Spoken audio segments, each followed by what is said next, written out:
Alright, originally I wasn't going to make a video response about this subject since I didn't know what kind of video responses that he was expecting, and since I don't feel like torturing myself with a pop music torture video, which I'm probably going to do next, I figured I might as well make it anyway.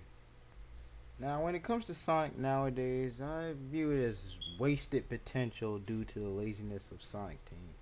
I mean, if you really think about it, Sonic could have been Mario's equal right now if Sonic Team's attitude didn't take a turn for the worse. Sonic has so much potential to be one of the best video game icons ever, but I guess Sonic Team just got lazy with him. And to tell you the truth, I'm not too big on Sonic's recent games either. Sonic Heroes wasn't really that good due to awkward controls and the hassle of playing with 3 characters at once. Shadow the Hedgehog was... yeah, it was pretty bad. I didn't play Next Gen Secret Rings or the first Sonic Riders because something tells me that I should probably stay away from those games. I thought Zero Gravity was pretty okay for a standard racer, even though there were some parts that really bothered me in that game, such as the sharp turning and the amount of time that you have to activate your gravity boost. And Sonic and the Black Knight wasn't all that great either. Yeah, that game pretty much sucked. Now, when it comes to Sonic Unleashed, I thought that it was an okay game, but it was really nothing special. I would give it a 6 or 7 out of 10 because there was too much Werehog and not enough Sonic. As for the Sonic fan base, yes, it is definitely bad, but you gotta remember, dude, there are still good Sonic fans out there.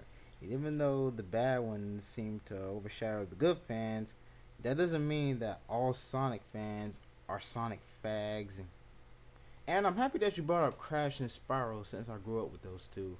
In a way, I'm still kind of a Crash fan, but I will admit that Crash is not what he used to be.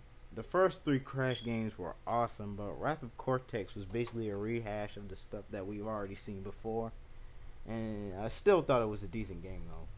I pretty much stopped at Crash after Twin Sanity, but believe it or not, my favorite racing game of all time was Crash Team Racing. I thought it was even better than Mario Kart in my opinion. And as for Spyro the Dragon, I pretty much stopped after the 3rd Spyro game, but nowadays Spyro is nothing like he used to be. And it was at this point that I started migrating to other franchises such as Final Fantasy and Kingdom Hearts.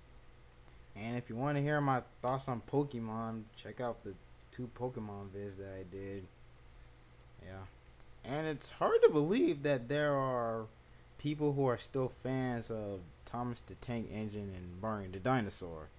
I mean, if you're like over the age of 6 and you still watch Thomas the Train and Barney the Dinosaur, then there's something seriously wrong with you.